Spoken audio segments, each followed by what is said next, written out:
That was Clarence. You see, George had this plan of going, and he took the words of Potter to heart. He was more dead than alive. But God intervened. And in this clip that we're about to watch, you'll hear how he intervenes. Yeah, so you still think killing yourself would make everyone feel happier, eh? Well, I don't know. I guess you're right. I suppose it'd been better if I'd never been born at all. What'd you say? I said I wish I'd never been born. Oh, you mustn't say things like that. Wait a minute. Wait a minute. That's an idea. What do you think? Yeah, that'll do it. All right. You've got your wish. You've never been born.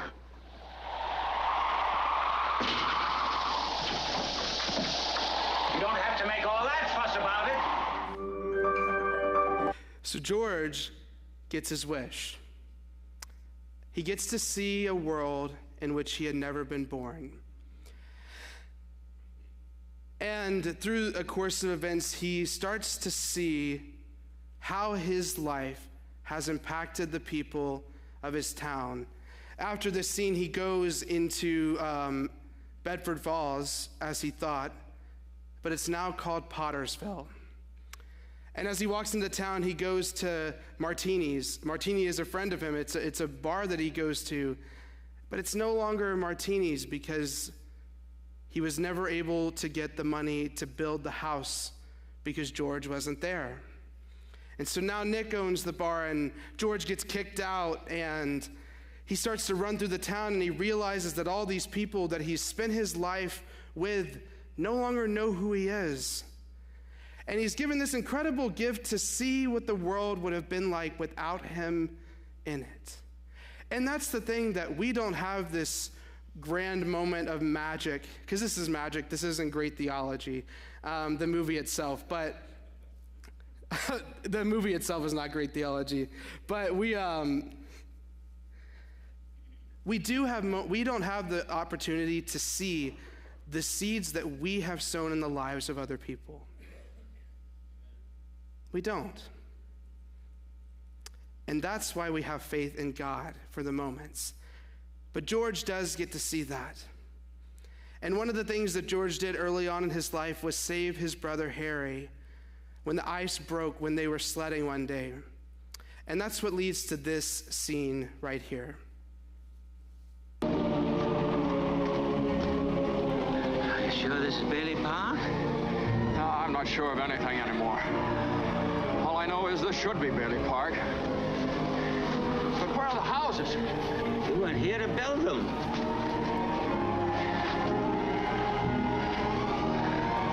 Your brother, Harry Bailey, broke through the ice and was drowned at the age of 9. That's a lie. Harry Bailey went to war. He got the Congressional Medal of Honor. He saved the lives of every man on that transport. Every man on that transport died. Harry wasn't there to save them because you weren't there to save Harry.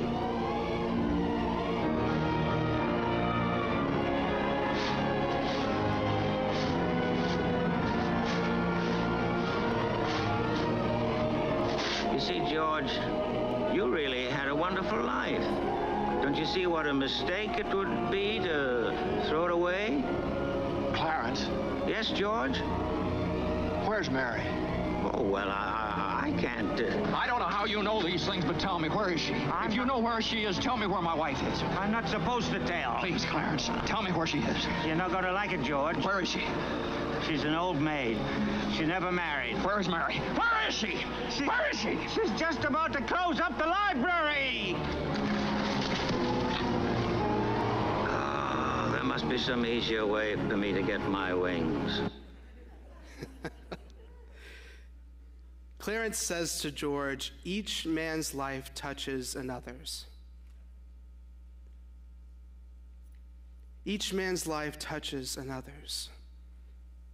And what George doesn't see is in the ordinary, everyday moments of his life, a profound impact was made on the people around him. If George had never been born, the lives of his friends, his family, and even the town of Bedford Falls would have been completely different, darker, and less hopeful. His life, though filled with sacrifice and struggle, had become a beacon of hope to others. And at the end of the film, George realizes that his life mattered far more than he could have ever imagined. His hope, though buried under the weight of the pressure of daily burdens, was alive all along.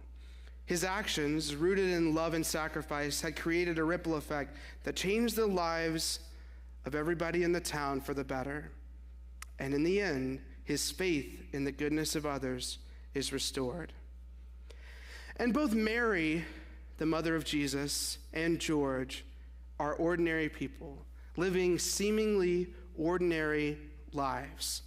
But their obedience to God's call and their willingness to live with faith makes them vessels of grace and transformation. And after receiving the angel's message, back to the story of Mary. Mary sings this song. It's called Mary's Song, or the Magnificat, if you will. When Mary arrives, Elizabeth greets her with joy, and Mary responds with this song of praise. My soul glorifies the Lord, and my spirit rejoices in God my Savior. For he has been mindful of the humble state of his servant. From now on, all generations will call me blessed. For the Mighty One has done great things for me. Holy is his name. His mercy extends to those who fear him from generation to generation.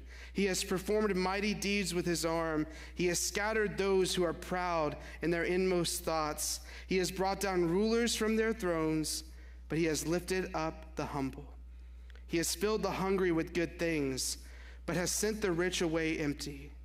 He has helped his servant Israel, remembering to be merciful to Abraham and his descendants forever, just as he promised our ancestors. Mary's song is a song that she sings of the great things that God has done for her and the great things that God is doing for the world. My soul glorifies the Lord, and my spirit rejoices in God my Savior. Her song speaks of God's justice, mercy, and faithfulness. She praises God for lifting up the humble and scattering the proud, for filling the hungry with good things, and for remembering his promise of salvation to Israel. Mary's song is not just of personal joy, but of declaration of hope for the world. It is a reminder that God's plan of redemption is unfolding, and that God's justice, mercy, and love will eventually make all things right. This song is a vision of hope, a hope that overturns the status quo, a hope that brings liberation to the oppressed, and a hope that is both now and not yet. Both Mary and George experience moments of doubt and uncertainty. For Mary, it's the future unknown and the risks of carrying the Messiah. For George, the weight of his struggles and sacrifices make him feel invisible and unimportant. Yet both ultimately come to realize that hope is not always something we can see in the moment. More often than not, hope works quietly in the backgrounds of our lives, transforming us and the world around us in ways we don't fully understand. Much like Mary and George, our lives might seem unremarkable in the grand scheme of things. Do you ever feel unremarkable?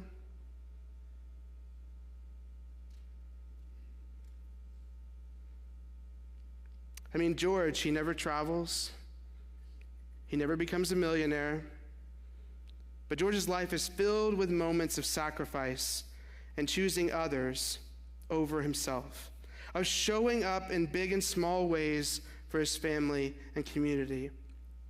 And just like Mary, when he sees the impact of his life, he is able to join in the song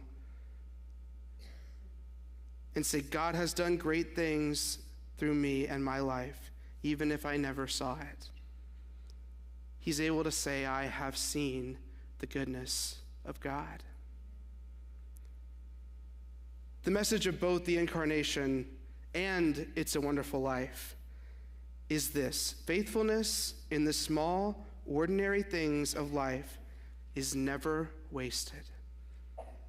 Faithfulness in the small, ordinary things of life is never wasted. God uses our yes in the day-to-day to bring about his purpose in the world.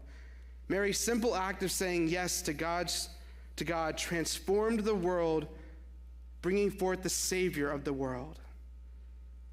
And similarly, George Bailey's faithful choices, though unseen and uncelebrated in the moment, had an everlasting impact on his family and his town. It's almost as if both of these stories tell us that God delights in using ordinary people to do extraordinary things. Our faithfulness to God's call, whether in the small moments of our daily life or in the moment of great challenge, is beyond measurable. And in the end of the movie, which I'm going to get you guys to watch with me because it is my favorite part of the story, George is overcome with all of the emotion of seeing what Bedford Falls and his family would have been like had he not been a part of it. And it leads him back to that same bridge. So if you bear with me for a little bit, this is a little bit longer of a clip. I do have more to say after that. So let's watch that.